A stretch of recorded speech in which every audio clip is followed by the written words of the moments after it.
que é um pouco... São dois fatores, eu acho. Um é cultural. Nossos avós cresceu falando em casa ali, coloca dinheiro na poupança, poupança, poupança. Então a poupança virou uma coisa um pouco de cultural do brasileiro. E a outra, eu acho, um pouco falta de conhecimento. A gente não tem uma educação financeira no colégio, nas escolas. Sim. Então, o jeito mais fácil de colocar um dinheiro investido na poupança. Esse trabalho de educação financeira é o caminho do mercado. É a forma mais fácil de você passar conhecimento, de você captar clientes, de você abrir contas. É passando conhecimento, né? Porque na hora que você passa conhecimento, a pessoa vê, poxa, eu tô deixando o dinheiro na mesa. Eu tô deixando de ganhar mais. E o problema é o seguinte, lá na frente, ela poderia chegar com um patrimônio de 1 milhão, 2 milhões, vai chegar com 500 mil. A primeira coisa que eu vejo no escritório quando o cliente chega lá é o seguinte, qual que é o cenário atual do cliente? O que ele tem de investimento? Se ele é casado? Tem filhos? O que significa esse volume financeiro para ele? Alguém que tem 1 milhão de reais hoje, vendeu um imóvel ali, recebeu uma herança, vendeu um imóvel, tem lá 1 milhão. Eu quero viver em investimentos. Quanto que eu posso gastar?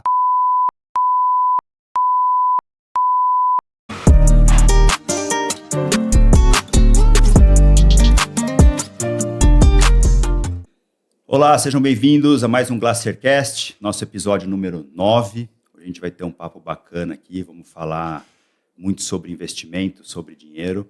Mas antes eu queria pedir para vocês que estão assistindo a gente, curtir aí o nosso canal, seguir, deixar aí o sininho ativado, que toda quarta-feira, às 20 horas, tanto no YouTube quanto no Spotify, a gente está com convidados novos, assuntos diversificados, mas muito interessantes. Hoje eu estou aqui com Michel Carvalho, ele é assessor de investimentos da XP, ele é o mais experiente aqui da nossa cidade, ele tem 12 anos de mercado nessa área de investimento. Então, como vocês podem perceber, hoje o assunto é dinheiro. A gente tem falado em vários episódios aí a importância de dinheiro, o que é mais importante, isso, aquilo. E a gente sabe que, independente de tudo, a gente precisa de dinheiro. Então, a gente saber investir, saber o que a gente faz com o nosso dinheiro é essencial. Por isso que eu fiz questão de trazer o Michel, porque, sem dúvida nenhuma, ele é a pessoa que, na minha visão, na nossa visão, traz essa credibilidade e essa confiança. Tudo bem, Michel? Prazer, obrigado. Tudo bem, como vai, Danilo? Karina, obrigado pela oportunidade de recepcionar no projeto novo seus aí. Está sendo bem repercutido aí, os amigos nossos comentando bastante. Vou esperar passar um pouco do que a gente aprendeu aí no mercado, aí, né? Nesses últimos 12, 15 anos aí. E vai fazer um bate-papo leve aí, passar um pouco um pouco de conhecimento de investimentos, como investir o dinheiro, quem pode ajudar você a investir melhor, que o mercado hoje está mais dinâmico, tem mais oportunidades que as pessoas às vezes imaginam, né?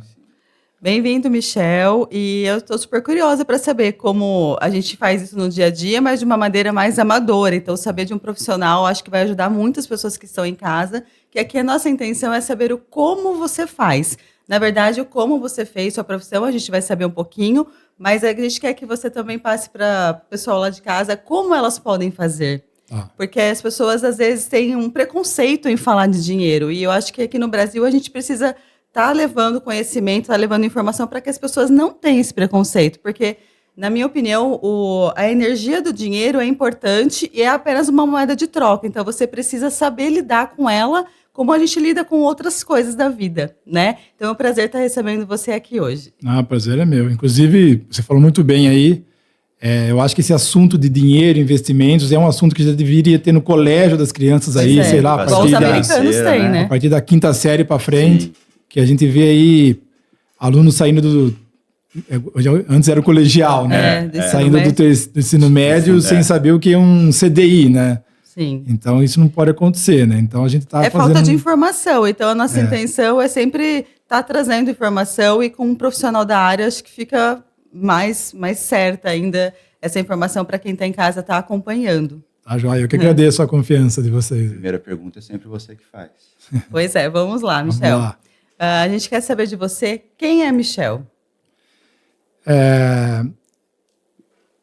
Michel de Carvalho, eu tenho 48 anos, fiz agora semana passada, nasci a vida toda em Santa Bárbara, sou piracicabano, mas cresci em Santa Bárbara, daí vim para Americana. Eu sou formado na PUC, né? Fiz economia na PUC, depois economia, eu gosto muito de marketing também, fiz marketing no SPM, São Paulo, e sempre gostei do mercado financeiro, né? Meu pai, ele tinha empresa de ônibus antigamente, comecei a trabalhar com 16 anos com meu pai, e meu pai assinava a Gazeta Mercantil, era um jornal dessa grossura, desse tamanho, e eu ficava ali folheando, vendo as ações ali, cotações, né, que hoje é fácil cotação, antigamente não tinha, né? E sempre interessado no mercado, né? Aí meu pai veio a falecer, acidente de carro e tal, eu vendi a empresa dele, um concorrente nosso, que era amigo também, que comprou a empresa, e eu tive loja com a minha irmã. Minha irmã Estela tem loja em Santa Bárbara. Ah, é sua irmã? A loja eu sou Estela. cliente dela. Nossa, a Karina ama. Aí eu fui sócio dela por 15 anos quase, e eu ficava no financeiro e sempre ali com gráfico ali, bolsa, mexendo na parte de investimento também. E aí um dia eu estava em São Paulo, na Faria Lima, ali parado, era umas 6 horas da tarde, escutando o CBN, e eu escutei empreenda no mercado financeiro, com a XP e tal, e eu já era cliente da XP. Eu falei, mas como assim empreenda no mercado financeiro? Eu liguei no telefone, estava parado ali, eu peguei e liguei. Lembro até hoje que me atendeu, chamava Marcelo. Caramba. Cara, é assim, não sei o quê, mas como empreenda? Eu falei, eu sou cliente XP. Ele falou, onde você está? Eu falei, eu estou em São Paulo. Ele falou, hoje à noite tem um workshop para falar desse modelo. Que horas? 7 horas da noite. Era 6 horas da tarde, né? Eu falei, beleza. Eu falei, onde vai ser? Ele falou, aqui em frente do Guatemi. Eu falei, cara, eu tô do lado. Deus te levou até ali. Não, impressionante. Eu falei, eu tô em frente. Inclusive, o prédio era o Pato Malzone, lá que era a antiga XP. Aí eu peguei e falei, beleza. Peguei, comi um lanche no Guatemi, atravessei a rua e fui pra lá. Que ano foi isso, você lembra? Isso foi começo de 2011. Tá. Que eu abri o escritório final de 2011. Tá. Aí, uma palestra ali e tal, ele falando do modelo e tal. Puxa, gostei, né? Já gostava do mercado, mas era aquele... Você já investia? Já investia. Aí quando ele falou, não, se você captar tanto, quantos milhões você captar de clientes, eu falava, meu Deus, como que eu vou captar esse valor, cara? Porque era para quem era no mercado, você falava, nossa, né? Mas eu gosto, tal, vamos fazer, né? Daí eu fiz as certificações, estudei, tive que pegar algumas certificações do mercado financeiro para virar especialista em investimento. Aí vendi a sociedade, parte da sociedade para minha irmã, ela ficou com a loja toda, e eu abri o escritório americano. E ser assessor de investimento, eu falo assim, que é empreender, né? Porque eu tinha uma renda ali na empresa com a minha irmã e na outra segunda era zero, né? Porque eu não tinha cliente, né? A tal história de matar um leão por dia, né? E o pior é que eu sempre fui financeiro, né? Na empresa do meu pai eu era do financeiro, da minha irmã financeira, então não tinha o comercial comigo na veia. Sim. Porque até então na loja, por mais que você fazia a parte financeira, o objetivo da loja é vender produtos. Como assessor de investimento, é prestar serviço ou você também vende um produto? Como que a gente pode enxergar isso? Na verdade, quase 100% do nosso negócio é serviços, né? Mas a dificuldade nem foi tanto de produto e serviço, foi eu sair de uma parte que não era comercial e ser um comercial. Entendi. Eu lembro que no começo do escritório, exemplo, eu tinha um amigo que eu sabia que o cara tinha grana, eu falava, vou ligar para ele, amanhã eu ligo. Passava o dia, não ligava. Você olhava para o telefone e você falava... Você olhava para o telefone e falava, de amanhã não passa. Passava o dia e não ligava. Você vê que o receio que a gente... É difícil você virar uma chave de comer para virar um comercial, né? Sim. Lembra até o dia que eu liguei para ele, ele falou, onde você tá? Eu falei, tô aqui americano. Ele falou, sobe aqui na empresa. Eu subi lá, ele olhou, chamou a secretária dele, passa os documentos, abri a conta com o Michel. Eu falei, cara, eu tinha um fantasma tão grande ali de captação, será que vão me atender e tal? E aí começa a pegar... Abre uma conta, outra, você vai pegando uma confiança no comercial também, aí vai embora, né? Maturidade. Então, amanhã 12 anos aí, assessor XP aqui, americana. Entendi. Que bom. E você acredita que o seu querer, que estava já no seu coração, te levou até esse lugar, esse dia? Esse dia, pra você ter uma ideia, que eu trabalhava com a minha irmã, né? Eu fui tirar um pedido de uma marca masculina em São Paulo, no showroom. Mas eu já gostava muito de investimento, né? Desde a época que eu trabalhava com meu pai lá com 16 anos. Pode acontecer que a energia, porque foi muito coincidência eu estar parado em frente ao Guatemi, a XP era em frente ao Guatemi. E mudaria sua rota, né? E a pessoa falasse, daqui uma hora vai ter um workshop de como você virar um empreendedor da XP, né? Eu falei, não, tem que ser. Eu falei, não é possível, né? Eu acho que alguma coisa confluiu coisa ali. De Deus, não tem como. Com certeza. Você tem 2 filhos, é um casal? Um casal. E eles já se interessam pelo mercado financeiro ou não? A menina não, mas o meu filho já estou ensinando bastante coisa para ele ali já. É bom. Inclusive foi uma conversa que eu tive com ele essa semana aí. Bom, E ele gosta muito de matemática, né? Ele ele tem 8 medalhas de ouro de uma Olimpíada de matemática aí, então é mais fácil, né? Então a cabeça é matemática. Michel, hoje em dia tem muita diversidade de investimentos. Tem. Né? Coisa que antigamente, principalmente na época que talvez você começou, não era tanto assim. E muito se falava em poupança. Eu gosto de trazer um contexto no seguinte, eu tinha amigos que tinham dinheiro na poupança, né, por N motivos, não vem ao caso, mas o rendimento que dava na poupança, ele tirava para viver. Tá. Hoje em dia não dá mais isso. Né? Mas, por exemplo, tem uma matéria recente do Jornal Nacional que tem mais de R$1 trilhão investido na poupança. Isso. Só que hoje, qualquer pessoa que já ouviu falar em investimento, leigo ou não, sabe que não é o mais viável dinheiro na poupança. Por que tem tanto dinheiro na poupança até hoje? Eu acho que é um pouco... São dois fatores, eu acho. Um é cultural, que nossos avós cresceu falando em casa ali, coloca dinheiro na poupança, poupança, poupança, então a poupança virou uma coisa um pouco de cultural do brasileiro. E a outra eu acho um pouco falta de conhecimento. A gente não tem uma educação financeira no colégio, nas escolas. Sim. Então, o jeito mais fácil de colocar um dinheiro investido na poupança. É mais seguro, talvez, para quem não... Então, e hoje tem investimentos tão seguros igual a poupança, né? E que rende o dobro da poupança. Então, o que você falou aí, o amigo seu, ele tirava todo o rendimento do mês para gastar e deixava o principal lá. Sim, né? Isso aí só tem um problema que o principal vai sendo corrido pela inflação. Na época, que ele compra hoje, daqui a 5 anos ele não compra mais. Né? Então, eu acho que a parte de poupança é muito cultural ainda. É um pouco de falta de conhecimento. Então, a pessoa tem medo de investir numa coisa que ela não conhece ainda e acaba colocando na poupança. Né? Você vê, tem 1,2 trilhões na poupança. Dados agora de julho, só no mês de julho entrou 25 bi na poupança. Então você fala, é muito dinheiro na poupança. Sim. Eu estava esses dias numa loja de conveniência, encontrei um amigão meu, fazia tempo que não via ele, encontrei, e aí, chama Fernando, tudo bem, tal. Tem 1 milhão na poupança. Eu, Fernando, você sabe que eu sou assessor da XP? Não, eu vejo lá, tal. Eu falei, cara, vamos tomar um café, tal.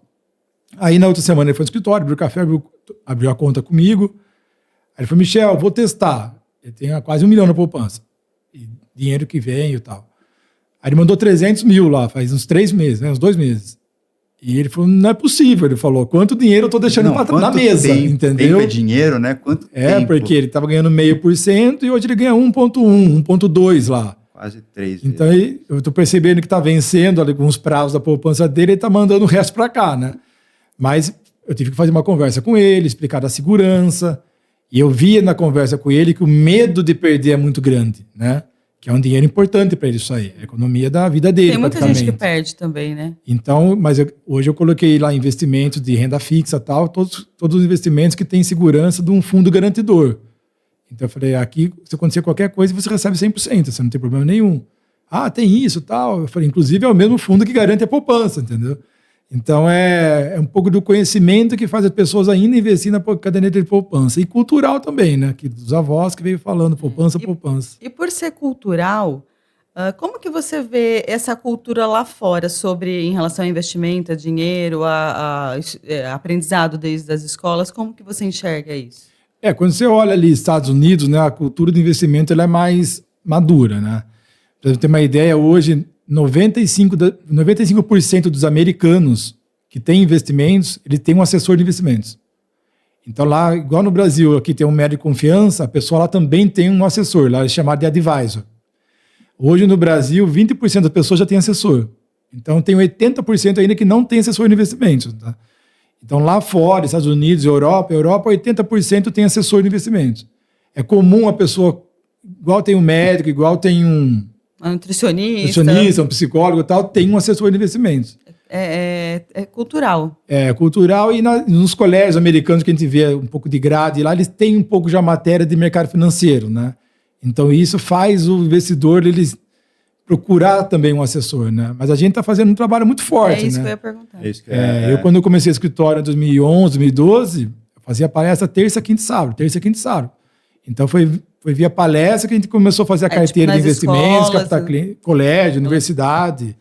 Todo ano eu dou palestra na Unicamp, lá na Facamp. O pessoal me convida muito para evento em empresas. E a gente nem cobra nada de palestra, eventos. A gente vai, faz palestra, porque a gente tá formando esse mercado, né? E é um mercado que a XP ela foi protagonista no negócio. Ela que abriu isso lá em 2009, 2008. Esse modelo de assessor, né? Para as pessoas terem mais confiança. Entendi. Aí tem credibilidade no mercado para as pessoas ter mais confiança. Mas a gente tem um filho de 24 anos, que ele inclusive trabalha no mercado financeiro, mas a cultura já está, a gente sente que está mudando, que nem na nossa idade já não era tão comum, mas na idade dele é muito comum. Ele, quando você tem 24? 24. Então, o que acontece? Eu acho que as redes sociais também ajudou a divulgar, né? Que hoje tem lá a Infomoney da XP, tem a XP no Instagram, então tem a informação mais fácil hoje. Então você pega alguém aí, que nem meu filho, tem 15, ele já tá, eu vejo lá quem que ele segue. Eles lá. consomem Thiago Nigro, XP, Infomoney, não sei o quê. Seu filho também tá todo mundo ali. Sim, é cria deles. Então já começa a ver ali, entendeu? E isso gera um interesse também. Tá. Né? Tanto que os assessores do nosso escritório, você vê lá, a média é 24, 28, 30 anos. Tem assessores mais velhos, mas é essa moçada que gosta mais de investimentos que está indo para o mercado. Né? Tá, você fez eu ficar curioso com uma coisa. A gente falou aqui, no mínimo 2 vezes, que o pessoal não tem educação financeira nas escolas. Isso. Independente se é público ou particular. A XP ou qualquer outra, as empresas de assessoria de investimento, elas fazem esse trabalho? Elas oferecem curso, elas oferecem treinamento para disseminar essa questão, para tentar aumentar esses 20%? Porque, se cada 10 pessoas, só 2 é muito pouco. A XP ela teve uma área muito forte antigamente, que era a XPE, né? Na verdade, a XP ela cresceu com a educação, né? Não existia XP Investimentos, era XPE. E era só curso e palestra. Tá. Só que daí, quando as redes sociais e a internet veio crescendo demais forte, hoje tem muito conteúdo de graça no YouTube, né? Sim. E tem Mas é confiável? Tem muitas lives, canais tem canais que são muito confiáveis, que nem é o canal lá da Infomoney, canal da XP no YouTube. Certo. Tem muita coisa ali, né? E esse trabalho de curso e palestra, eu percebi que depois da pandemia, o que acontece? Na pandemia, todo mundo fez muito curso online. Então, hoje, eu vi uma matéria que as pessoas não estão mais consumindo curso online. Eles estão querendo voltar para o presencial.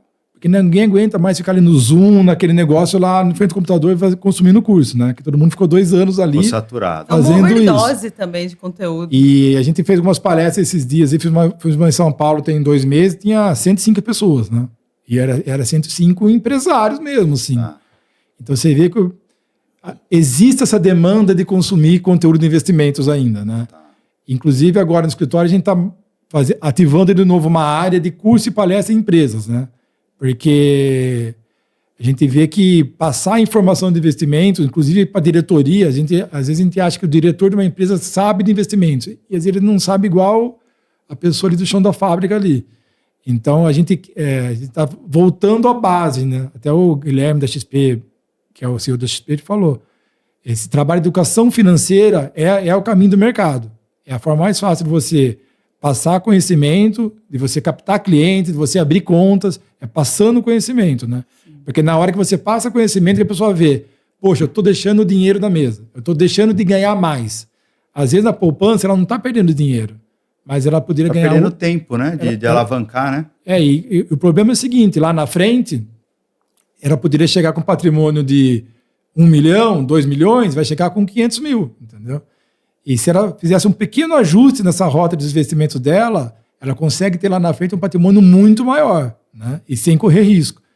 Então, essa parte de educação financeira, eu acredito muito que palestra e curso para fundir o mercado, para consolidar o mercado é o caminho. Eu sempre gosto da parte de educação. Sim, é porque na educação você apresenta, aí a venda já acontece. Não é você que vende, é a pessoa que compra de você. Não é você abordar alguém para convencer alguém que ela pode fazer isso. Você está jogando para o vento conhecimento, aí ela vai querer vir atrás desse benefício. Porque quem quer ganhar menos? Ninguém quer ganhar menos e deixar, sendo que tem outras possibilidades. É aquilo, né? A pessoa ela tem medo do que ela não conhece, né? Quando ela conhece um investimento, qual a estrutura do investimento, as seguranças que tem, essa barreira do medo ela já cai por si só. Ela vem, abre conta e começa. Né? E a gente percebe muito que nem na parte de investimentos, o importante é você falar fácil com o cliente. Uma coisa é a seguinte, né? A gente sabe o que a gente fala, a gente não sabe o que a pessoa escutou, né? Sim. Então, toda reunião de investimento, eu sempre vou do pressuposto que a pessoa não sabe o que é um CDI, que é o básico, né? Porque 90% das vezes não sabe mesmo, né? Então, a gente falando de uma forma fácil, na reunião, nas palestras, no curso, a pessoa absorve melhor esse investimento. Porque outro dia eu vi uma palestra no YouTube, no Instagram, a pessoa falando lá, eu falei, nossa, essa palestra é para alguém que conhece muito de mercado, porque um leigo ali não entende, né? E você via que o engajamento estava muito baixo na palestra. Por quê? Porque o cara estava falando e ninguém estava entendendo nada ali, né? E como que você vê as pessoas que chegam lá, que são leigas, qual a maior dificuldade delas, assim? Quando alguém vai no escritório lá, marca a reunião, vai lá, eu percebo que a parte de credibilidade é muito forte, né? Hoje a XP ela tem um nome muito forte. Tipo, em 2011, quando eu comecei o escritório, inclusive 2011 foi justo a época das empresas X lá, do Ike, aquele problema todo. Então muita gente ainda fazia, mas é do grupo e tal, então a credibilidade era muito difícil. Então eu abria conta de clientes ali que falavam assim, Michel, eu nem sei o que é isso aí, eu só estou confiando em você, eu sei que você não me vai fazer nada de errado, entendeu? Então a credibilidade vinha muito na pessoa antigamente. Hoje, além da credibilidade vir também num assessor bom, de confiança, a XP é um nome muito forte, né? Sim. Hoje a XP abriu IPO na Nasdaq lá, 100 bi de dólar. Então, tá gigante a empresa hoje, né? A XP. Tem mais de 1 trilhão de custódia, né, de clientes. Então, a credibilidade é muito importante ali. Então, quando esse cliente que chega no escritório ali, que você pergunta, qual que é a dificuldade? Eu acho que a maior dificuldade é quebrar essa barreira do medo de perder. Que às vezes quando a pessoa pensa em mercado financeiro, ela pensa o quê? Bolsa. Ela não vê que o mercado financeiro tem um mundo ali de renda fixa, de fundos, de produtos financeiros fora a bolsa, entendeu?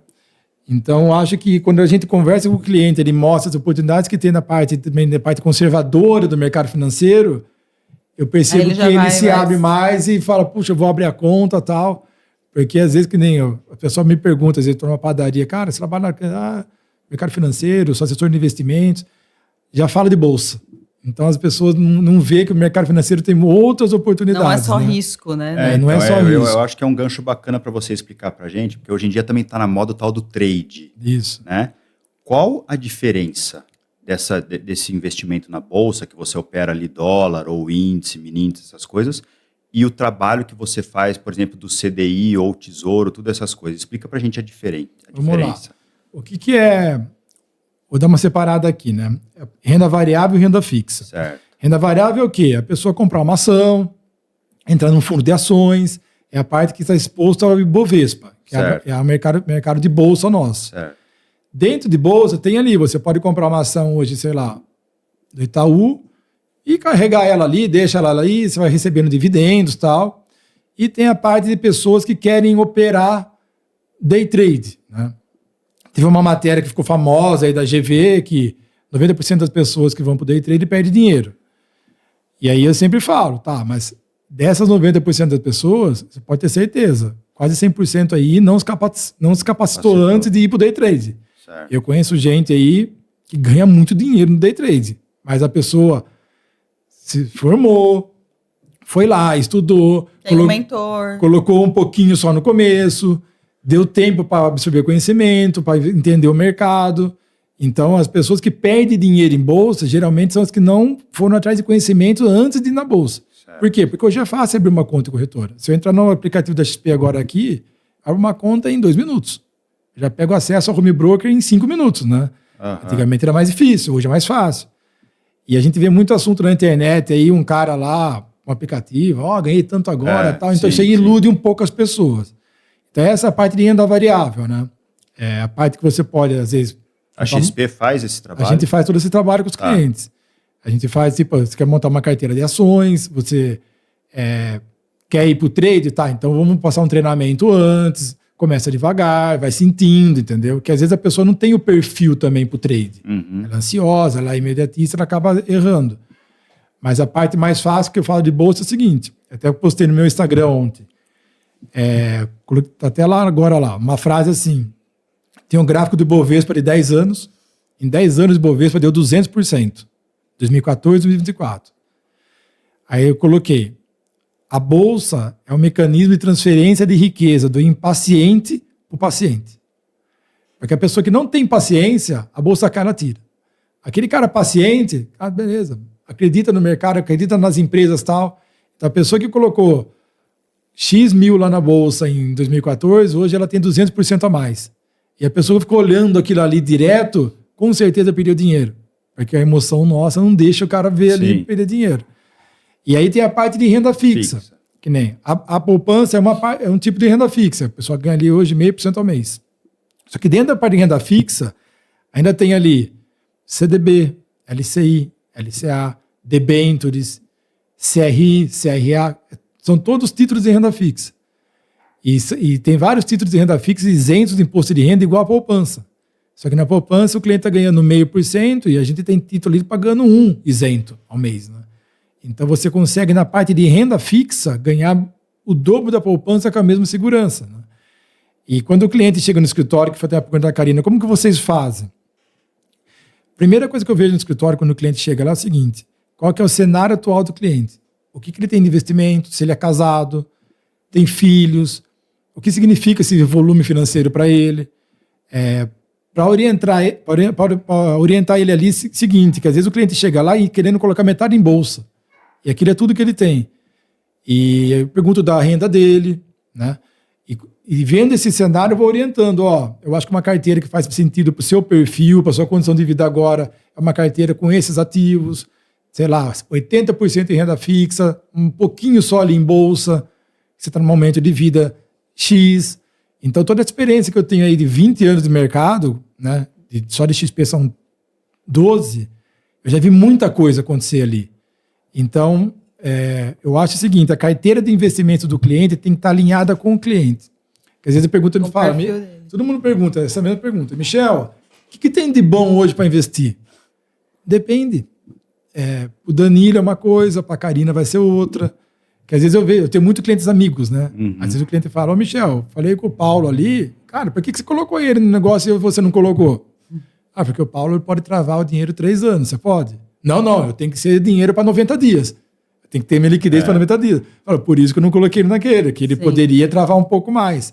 Então, o assessor de investimentos, a gente analisa o contexto do cliente e monta uma carteira, tanto para pessoa física quanto para PJ também, né? Hoje, metade da minha carteira são empresas.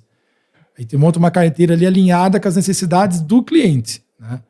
Então, eu sempre falo para os assessores até que estão começando no escritório: a alocação da carteira do cliente tem que vir do cliente para a gente, nunca da gente para o cliente. Mas como do cliente para a gente se o cliente não conhece investimentos? Das necessidades do cliente para a gente. Então, eu vejo que o Danilo precisa, eu falo: Danilo, uma carteira que seja alinhada com você no seu cenário de vida hoje, eu colocaria essa carteira aqui. Mas a decisão final é sempre do cliente, né? É sempre do cliente. Eu acho que é uma chave bacana. Por exemplo, o Danilo tem 1 milhão, a Karina tem 1 milhão. Nem sempre você vai fazer o mesmo investimento para ambos. Vai do perfil de cada um, vai da necessidade. É bem diversificado. Não é sobre o valor, não, né? É sobre o perfil de quem quer investir. Nem sempre eu falo, 100% das vezes não vai ser, entendeu? Eu tenho clientes lá que, exemplo, tenho clientes lá de todo tamanho. Tem cliente lá de 100 mil e tem cliente de 10 milhões lá comigo. Eu tenho cliente que 100% da carteira dele tem renda fixa com liquidez. Por quê? Porque ele falou para mim: eu preciso de liquidez de no máximo 30 dias. Liquidez, eu falo assim, pediu resgate, em 30 dias ele tem o dinheiro na mão. Eu tenho cliente lá com o mesmo valor que esse tal cliente, que a carteira dele está de 3, 5, 7, até de 10 anos. Com ativos longos, entendeu? Uhum. Que é um cliente que falou: Michel, esse dinheiro eu não vou usar.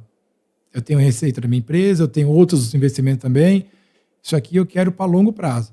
Então, são perfis diferentes de cliente. Eu tenho cliente lá que tem também 80% em bolsa. E quando a bolsa cai 10%, ele não liga, entendeu? E é o cara que mais ganha dinheiro hoje. Esse cliente, eu tenho um cliente lá que ele ganha muito dinheiro. A gente comprou uma carteira grande para ele de Embraer lá a R$8 e ele saiu a 35. Né? Mas ele não olha a conta. Né? Então ele vê o resultado final. Ele olha a cada 2 meses, o aplicativo ali e tal.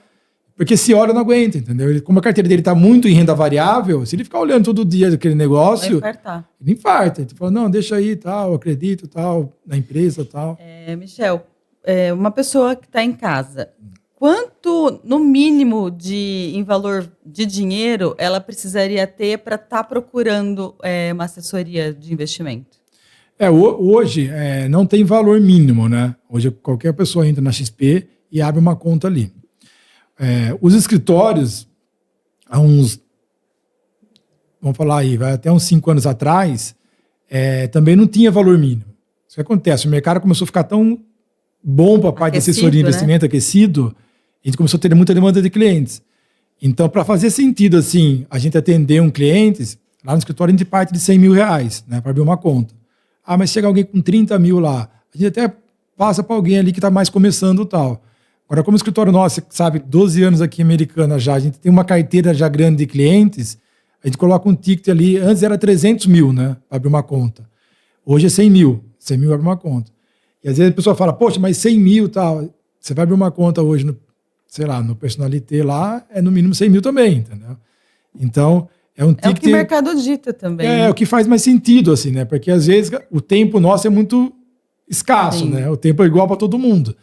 Então, às vezes você faz uma reunião com um cliente ali de maior de 300, 400, 500 mil, 1 milhão, é a mesma reunião que você faz com um cliente ali de 100 mil. Então, para fazer sentido até o tempo do assessor ali, até a dedicação do assessor, porque uma carteira pequena você não consegue diversificar muito também. Né? Você fica um pouco mais limitado. Uma carteira já de 100, 200, 300, 500 mil, você já consegue colocar melhores ativos. E aí a rentabilidade da carteira melhora mais ainda. Mas o cliente, eu recebo muita demanda de cliente ali que tem 30 mil, 40 mil e tal. Aí eu falo, pode abrir a conta na XP ali, tal, direto na XP, e me manda no WhatsApp aí, eu te indico alguns fundos ali. Eu até mostro ali, coloca nesse fundo de renda fixa que é bom, tal. Acaba dando uma orientação ali, mas ele não vai ter uma assessoria, né? Porque é uma carteira que não demanda assessoria, ela não tem vários ativos ali dentro. Agora, quando você pega uma carteira de 300, 400, 500 mil, 1 milhão a mais, já tem mais vencimentos, tem mais ativos, então você tem que acompanhar melhor esse cliente. Aí vai fazer sentido o trabalho de vocês. Né? Faz sentido mais para os dois lados, né? Tanto para o cliente quanto para o assessor. Né? Sim. Hoje, no Brasil, é possível viver de investimento? Mas espera aí, não responde não. Nós vamos fazer um intervalo rapidinho e a gente já volta, porque assim, eu acho que hoje a maior curiosidade do brasileiro, um exemplo, vendi minha casa que valia 1 milhão, vou investir e viver de renda. Mas a gente vai para um rápido intervalo, agradecendo aí os nossos patrocinadores, a Diamante Agro, a Fernanda Farali, a Glamour Acessórios, e já já o Michel responde para a gente se é possível hoje no Brasil viver de investimentos e quanto precisa para realizar esse sonho, se é possível. Acessórios Glamour, simplificando para sofisticar, joias de cabelo e peças pensadas para cada mulher de forma única e especial. Peças de luxo com uma linha personalizada em óculos de sol. Atendimento na loja física ou online. Enviamos com muito carinho para todo o Brasil.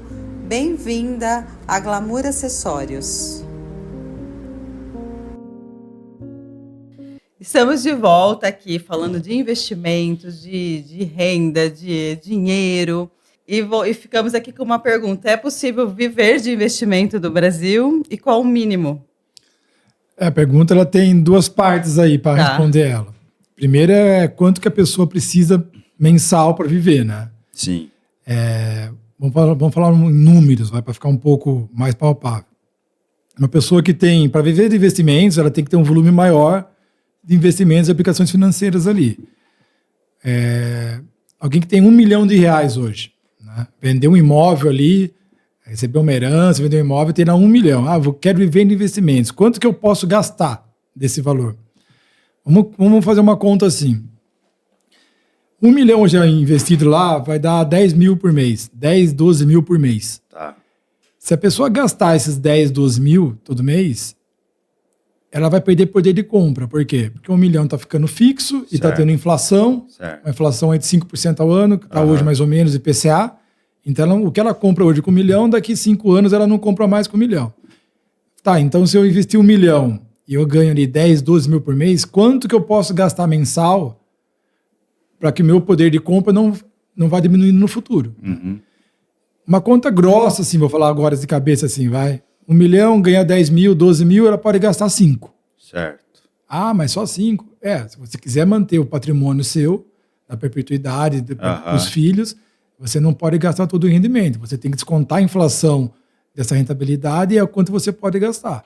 Então, se a pessoa tem mais ali 2 milhões, ela já pode gastar ali 2 milhões, rende 20, 25 mil por mês em investimentos, ela pode gastar 10 mil.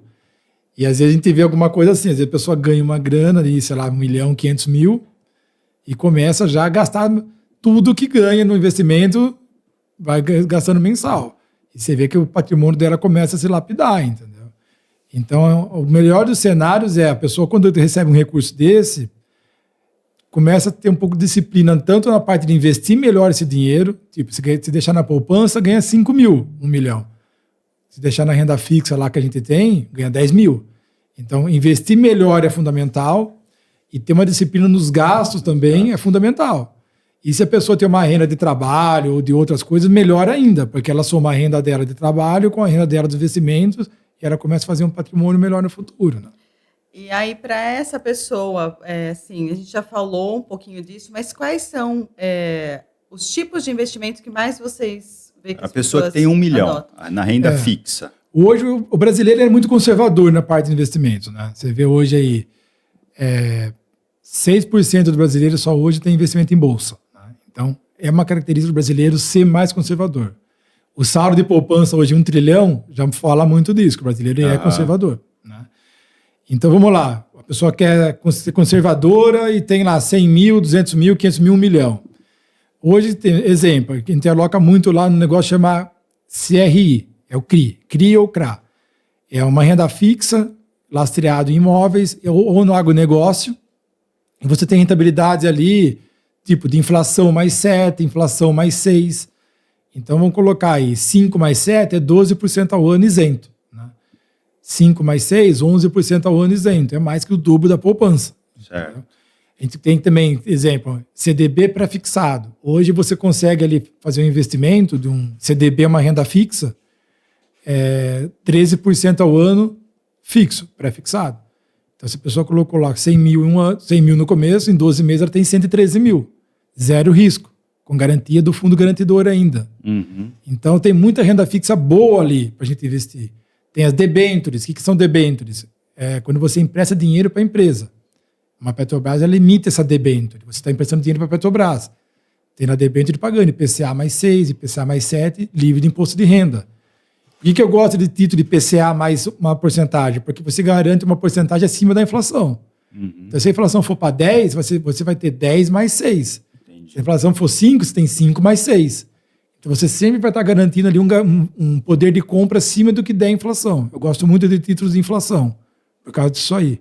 Você sempre está garantindo um valor acima do que for a inflação. Entendeu? E como é investir no Tesouro? O Tesouro Direto tem algumas modalidades, né? Ele tem o Tesouro Selic, que é o CDI diário ali, e ele tem o Tesouro também, que é um título de inflação, que são NTNBs. Que título que é esse? Ela também paga IPCA mais uma taxa. Hoje, esse título do governo de NTNB, ele está pagando IPCA mais 6. E é uma oportunidade. Por quê? Porque esse título do Tesouro, nos últimos 20 anos, são curtas janelas de tempo que ele fica pagando IPCA mais 6. E por que hoje está pagando? Por causa que o Brasil está com um risco fiscal grande. O governo está gastando mais, as contas estão mais difíceis de fechar. Então, para o governo continuar captando dinheiro de investidor estrangeiro, de grandes fundos, ele tem que pagar mais. Né? Então, ele está pagando IPCA mais 6,20, IPCA mais 6,15, por enquanto. A hora que esse risco fiscal ali, às vezes uma mudança de governo até e vem um candidato um pouco mais de centro-direita, esse risco cai. Né? Aí esse título com certeza vai pagar IPCA mais 5, IPCA mais 4,50, que é o que pagava normalmente. Né? Então hoje tem uma janela de oportunidade para investir nesse título do governo. Só que esse título do governo, IPCA mais 6, ele tem imposto de renda no resgate. Ah, entendi. Mas a gente tem escritórios lá, títulos pagando IPCA mais 6, IPCA mais 7, isentos. Né? Tá. Então que é melhor ainda que o título do governo. Então o Tesouro, a grosso modo, é você emprestar dinheiro para o governo. O governo, para ele financiar a máquina pública, ele tem toda semana, terça e quinta, leilão dos títulos do Tesouro. Tem título vencendo e ele emite novos títulos. E o que eu venho acompanhando lá? Eu acompanho muito esse leilão do Tesouro. Teve um leilão aí de 15 dias atrás, o governo ofereceu lá IPCA mais 5,90. Não teve demanda. Então, no meio do leilão, ele teve que colocar lá IPCA mais 6,20, IPCA mais 6,30. Aí o pessoal começou a comprar. Entendeu?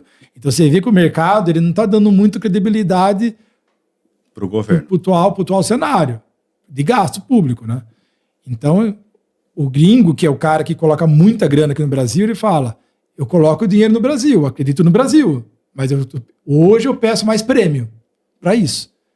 Porque eu empresto para o governo brasileiro, mas a IPCA mais 5,70 não. Mas a IPCA 6,50 eu empresto, entendeu? Então ele começa a fazer essa taxa, né? Ele começa a fazer essa conta dele aí, né? Risco do governo se perder nas contas públicas ali e o que ele quer receber, né? Mas o título do governo é isso, título público. Tesouro direto. Você está emprestando para o governo. O gringo investe mais no Brasil do que o brasileiro. Todo mundo investe no Brasil, né? Porque o juro nosso é muito alto, né? E o Brasil fala muito aí, Brasil vai virar Venezuela e tal. Eu não acredito nisso. Isso aí, para mim, quem fala isso não conhece o Brasil, né? Sim. Você pega o carro aqui e vai para Curitiba, você vai ver o que tem de transportadora, a máquina que é esse Brasil aqui. Se for para São Paulo agora, virou uma avenida, né? Americana São Paulo é uma avenida. Sim. Então, você tem uma ideia hoje. Hoje você não tem na nossa região, nesse triângulo aqui, Americana, Jundiaí, Extrema, que é Minas, você não tem hoje aí um galpão logístico aí para alocar um galpão de 20, 30 mil metros quadrados. Não tem. Está tudo lotado. Entendeu? Então você vê que o Brasil é uma economia muito forte. Mas estão cobrando um preço mais caro para emprestar dinheiro para o brasileiro, né? Para o governo. Inclusive o café, que é muito forte. O agro é muito forte, né? Mas o Brasil é... O Brasil é assim. É um continente, né? É um país continental. É um país que tem dimensões muito grandes, né? É só não fazer coisa errada. Não precisa acertar no Brasil. Só não fazer coisa errada que o Brasil vai para frente. Fazer o feijão com arroz. E vamos pegar o exemplo, então, assim. O Brasil é um país continental, assim como os Estados Unidos é um país continental. O que eles lá investem de diferente daqui do Brasil? Como que eles investem de outra forma ou não? É a mesma coisa? O americano ele investe muito em renda variável, né? Em bolsa. Hoje 70% do americano tem 100% da economia no mercado de ações. Por confiar Mas mais eles tiveram uma educação financeira também. Além da educação, além da educação, a credibilidade do governo. Como lá o governo, o título do Tesouro americano, ele é o título de menor risco do mundo. Ele é um risco AAA, que a gente fala. Não existe título no mundo mais seguro que o título do governo americano. Só que quanto que paga esse título hoje? 3% ao ano. Pra você ter uma ideia. Ele é tão seguro que ele consegue pagar menos e tem muita gente querendo esse título ainda. Né? Então, o americano, na hora que ele vê lá um título pagando 3%, ele fala, não, 3% é pouco, eu vou para a Bolsa. E aí o mercado de ações dos Estados Unidos é muito forte por causa disso. Além do nível, além da economia ser, a gente vê como que é os Estados Unidos, né? A maior economia do mundo, as empresas dos Estados Unidos são empresas de um outro nível, né? Lá você coloca lá numa Microsoft, numa Apple, numa Cisco, numa Procter & Gamble. Então são empresas bem maiores, né? São empresas mundiais, né? O Brasil tem a bolsa nossa melhorou muito dos últimos 10 anos para cá, mas são empresas ali que, tipo, escolhe uma empresa de tecnologia na bolsa hoje. Você tem ali 3, ali 2. Escolhe bancos, são muito bons no Brasil e tal, mas você está mais restrito no mercado de ações no Brasil, né? E essas incertezas políticas acabam também atrapalhando o ambiente de bolsa. E nos Estados Unidos, não. Nos Estados Unidos tem uma segurança jurídica maior, é uma economia que cresce muito rápido, né? Então o brasileiro pode investir nos Estados Unidos? Não, hoje, via XP, você investe em qualquer ação nos Estados Unidos hoje, né? No aplicativo ali, entra ali, você compra ali Google, Apple, Netflix, você compra ações que você quiser ali. No começo do programa você falou que existe 20% de brasileiro que tem um assessor, é isso? Isso. Como que foi essa mudança de chave? Porque na minha visão eu acho muito pouco, mas do jeito que você falou, você dá uma credibilidade de que isso é uma evolução, uma melhora. O que foi a mudança de chave para isso? Eu acho que quem virou essa chave foi a XP, né? Aí, como eu comentei ali, em 2007, 2008, 2009, que a XP começou a crescer muito. A XP que fez essa mudança na mentalidade brasileira. Foi ela protagonista para isso. Com certeza. Investiu eu conheço o mercado também. faz 20 anos. Com certeza a XP foi ela que mudou o mercado financeiro no Brasil, com certeza. Porque antes você investia só via banco, e quando a XP veio com o modelo de plataforma, onde você acessa investimento de todos os bancos com uma única conta, e tem um especialista, assessor, te ajudando, ela mudou o mercado. E o trabalho que a gente fez muito forte lá atrás, de palestra de educação financeira, também ajudou. O XPE que você falou no início. Mudar. Primeiro educacional. Então o educacional e o formato que a XP fez, que a XP ela fez o quê? Ela copiou uma corretora americana chamada Charles Schwab, que é tipo a XP lá nos Estados Unidos. Entendi. Então isso mudou muito, né? E outra coisa que eu percebi também é o formato de investir. O que eu estou querendo dizer? Quando você investe com o seu gerente de banco, queira ou não, o gerente do banco ele tem algumas metas a serem cumpridas dentro do banco. Então, o cliente que sentar na frente dele ali durante o dia, ele vai acabar oferecendo aquele produto que está na meta de vender naquele mês. Uhum. Então, acaba havendo um conflito de interesse muito grande do quê? Do que o cliente precisa, do que o banco precisa vender ali. Porque o gerente, se ele não bater aquela meta, ele vai ser penalizado ou vai ser mandado embora. Uhum. Então, exemplo, esse mês a meta é previdência. Ele vai colocar previdência e todo mundo sentar naquela frente. Infelizmente.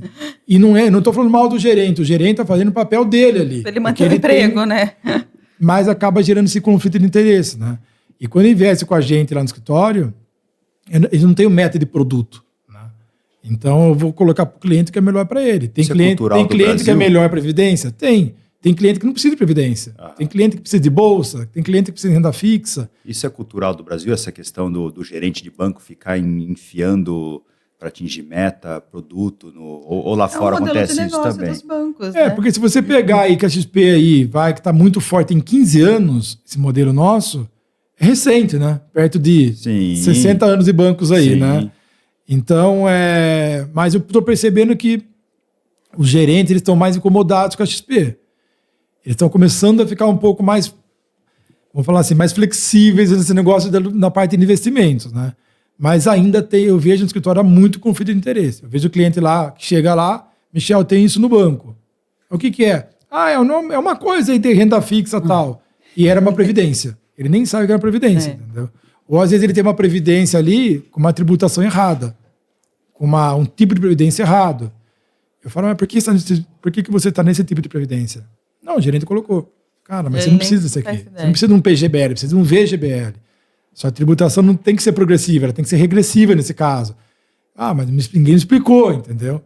Então, foi feita uma venda errada para um cliente que sentou ali, né? E às vezes a culpa não foi do gerente, a culpa foi de uma meta que foi imposta para ele vender ali atrás, né? E é um conflito que a gente vê que quando você tem assessoria de investimento, não tem. Por quê? Porque se eu fizer uma coisa errada com o Danilo não vai me indicar para a Karina. Né? A gente tem um dado do escritório lá, de onde veio nossos clientes. Né? A gente vê lá que 40% da minha base de clientes hoje vem de indicação. Então, você só consegue uma indicação quando o cliente ele vê um resultado e vê ali uma qualidade no atendimento. Né?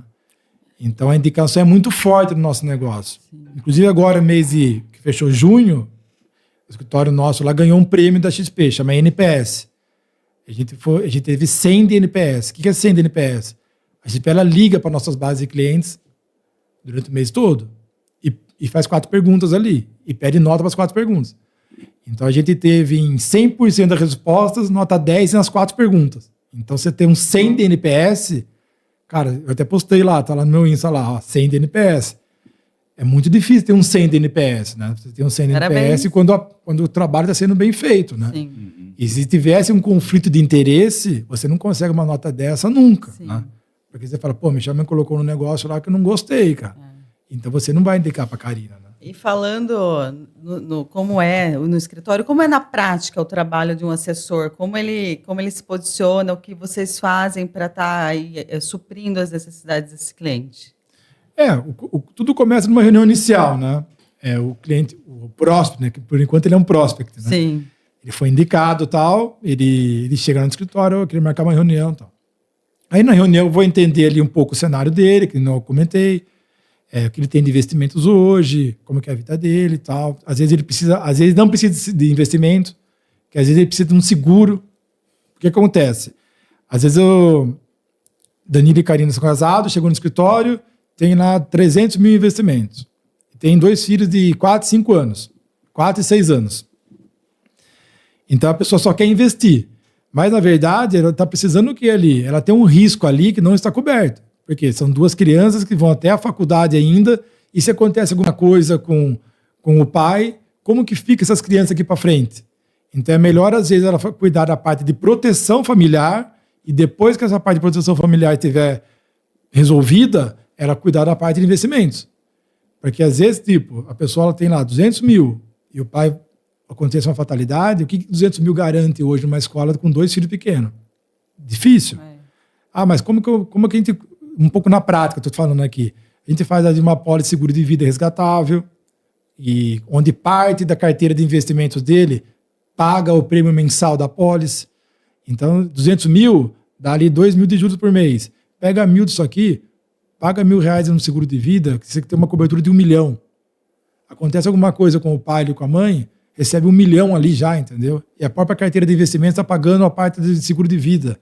Então, eu sempre falo, a pirâmide do cliente tem que ser assim: trabalho, proteção, aí vem investimentos e lazer. É sempre assim. Quando você cuida da proteção familiar primeira, depois você vai para os investimentos. Porque daí fica mais eficiente assim, uma vida financeira. Eu já tive amigo meu ali que cotou um seguro comigo, você até conhecia ele, Diogo, Cia. Cotou o seguro comigo, estava com a proposta dele. Michelzinho, terça-feira sento aqui e te mata esse assunto. E no sábado aconteceu uma fatalidade.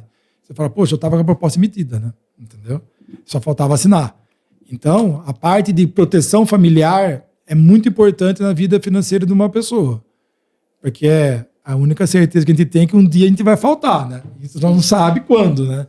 E eu sempre falo, às vezes o seguro de vida ele é vendido de uma forma não muito boa. Né?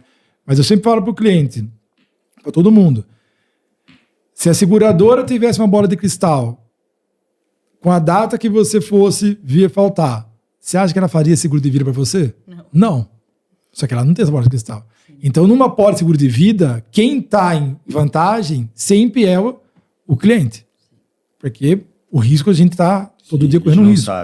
Então, quem tem filhos pequenos aí, filhos até, 10, 12 anos, ele tem que ter uma pólice boa de seguro de vida, mas é uma boa pólice. E hoje a gente tem a pólice no escritório que é resgatável. Ele paga a pólice por 10, 20 anos, tomara que não use essa pólice, ele resgata todo o prêmio que ele pagou corrigido por inflação. Então, além de ele estar fazendo um investimento corrigido pela inflação, se acontecer uma fatalidade, a família está coberta, entendeu? Então, essa parte do assessor é isso. A gente entende o cenário do cliente, vê o que ele precisa de investimento, se ele precisa de um seguro, não precisa. A parte de liquidez. E aí é aberta a conta do cliente na XP, né? A conta dele é aberta. Ele manda o recurso dele para o nome dele mesmo na conta da XP. E a hora que manda o investimento, eu já fiz a reunião com esse cliente, e a gente começa a fazer as alocações. Vamos colocar nesse fundo, nessa renda fixa. A parte de liquidez, vamos colocar isso aqui. Essa parte você pode travar por 1 ano, vamos colocar nesse título. Então aí o assessor ele começa a montar toda a carteira do cliente. Entendeu? Eu acho que você deu uma aula agora e eu fiquei curioso. O investidor ele muda de perfil conforme vai passando o tempo. Então, a XP trabalha isso. Hoje você está investindo aqui, agora não é mais hora disso, é hora disso. Momento, né? Você não precisa mais se proteger tanto, você pode ser mais arriscado. Tem muito isso, então? Muda. Eu vou dar um exemplo. Eu tenho um cliente lá que ele já tem idade, é médico. Ele começou comigo com 68 anos. Ele está com 80 hoje. Nossa. E eu falei para ele, 80 anos e tal, eu percebi já que ele já está preocupado, que uma hora pode acontecer uma coisa com ele. Então eu já peguei uma parte dos investimentos dele, que antes era fundos de renda fixa, e já joguei para uma previdência. Por quê? A previdência privada ela é livre de inventário. Você coloca ali os filhos como beneficiário, e quando acontece alguma coisa, você não paga ITCMD, não vai pagar cartório, não entra em inventário, em 30 dias o beneficiário recebe. Então a gente já começa a cuidar uma parte da sucessão desse cliente, né? E ele está ciente disso também. Ele falou, cara, eu preciso pensar alguma coisa aí. Então vamos pegar uma parte, vamos pegar 30% por enquanto, vamos passar para a Previdência. uma boa previdência, um fundo que rende bem também. Hoje tem fundos de previdência privada que rendem até melhores rende mais que grandes fundos em renda fixa aí. Tem muito fundo bom de previdência hoje. Então a gente começa a mudar a carteira. Tem muito disso. Tem cliente, tipo, ele tem um seguro de vida, mas hoje os filhos já estão na faculdade. Fala, Michel, hoje não preciso mais de seguro. Então vamos resgatar essa apólice. Resgatou a apólice ali, pegou o dinheiro, colocamos numa renda fixa. Então a vida do cliente vai mudando, né? Às vezes o cliente tem um valor investido e está desempregado. Ele precisa de um pouco mais de liquidez. Se recolocou no mercado. Já consegue travar um pouco mais a carteira, entendeu? Para pegar melhor rentabilidade. Então o assessor ele vai acompanhando ali o cliente e vira uma relação de troca, né? Eu sei coisas de clientes aí que muita gente, às vezes nem a esposa dele sabe, né? Por quê? Porque a gente sou muito próximo dos clientes, entendeu? Michel, no começo você falou que você, além da primeira faculdade que você fez, você também fez marketing. Fiz. E quantos funcionários você tem hoje? O que você acha que esse marketing agregou, sendo que a XP já é uma marca forte, que já investe bastante na marca, no crescimento, no marketing, na influência, mas para você, o que você acha que agregou esse conhecimento em marketing? Eu sempre gostei muito da parte de marketing, né? E do mercado financeiro também. Então, depois que eu fiz a economia na PUC, a SPM abriu curso em Campinas, que era misto, Campinas e São Paulo. A SPM era aqui no Galeria antes, hoje não tem mais. E eu aproveitei que a SPM veio para Campinas, falei, puxa, agora eu consigo fazer uma parte do curso em Campinas, né? E eu falo que o curso que eu fiz na SPM foi muito bom, porque ele ensinou muita coisa além de marketing. Porque os professores era tudo, né? CEO e tal, então eu aprendi muito sobre negócio no curso na SPM. Mas a parte de marketing, eu acho que hoje um dentista tem que ter um pouco de conhecimento de marketing. Todo mundo tem que ter conhecimento de marketing. O dentista, o advogado, o assessor de investimentos, vocês, porque você está... Eu tive loja de roupa já com a minha irmã. A roupa que mais vende é a roupa que está na vitrine, entendeu? Eu colocava o vestido na vitrine e queria ver se ele vendia. Então, você ter uma exposição hoje com redes sociais, conhecer o básico de marketing, é muito bom até quando você vai conversar com uma agência para fazer um trabalho para você de marketing. Com certeza. Não ser leigo, né? Você não é leigo, você sabe o que está falando, entendeu? Então, eu gosto muito da área de comunicação de marketing também. O Danilo me conhece, eu faço amizade com todo mundo, né? Então, isso facilita muito, assim, a gente... Acho que, criar sua marca, sua credibilidade, isso fez você construir tudo isso também, além do dia a dia do seu trabalho, né? Aquele negócio, não adianta fazer marketing se produto ou serviço não se vende, né? Verdade. Então, tem que ser uma simbiose ali, né? Você tem que vender o que você acredita, né? Mas o marketing é muito bom, eu gosto de marketing, né? E eu acho que ajudou muito no começo, porque no começo a gente não tinha dinheiro para pagar com a agência, no escritório.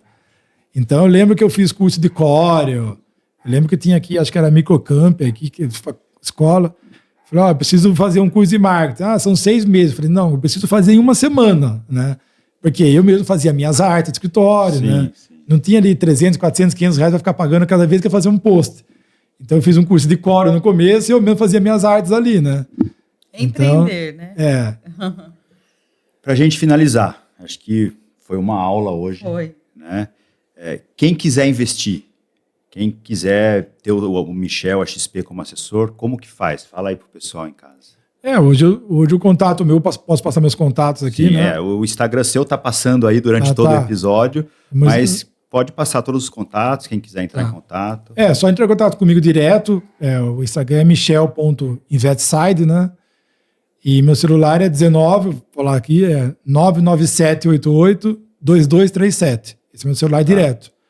E no Insta é o michel.investside. Que já tem até meu WhatsApp ali. E aí, Michel, vi essa entrevista lá com o Danilo, com a Karina, gostei, queria marcar uma reunião, tem investimento em banco, ver como você pode me ajudar. Não tem investimento, quero começar agora. Quero começar também, acontece muito. Sim. Vendi um imóvel, entrou um dinheiro aqui para mim.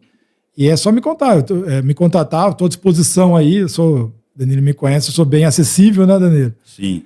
Difícil nesse meio. Inclusive, me convidou semana passada, estava aqui já hoje. Rapidão. Então, a gente está sempre à disposição aí, querendo ajudar as pessoas a investir melhor, né?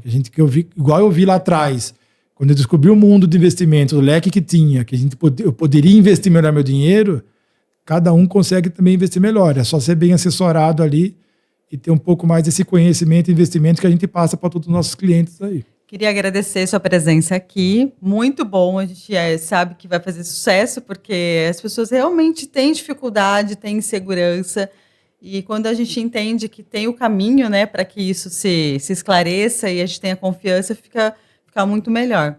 E vamos ver aí quando vai ser o burburinho de tudo isso. É um assunto que todo pra mundo gente gosta, continuar né? depois o papo, porque uma hora passa tão rapidinho, né, gente? Passa, Vocês que passou estão aí em voando casa.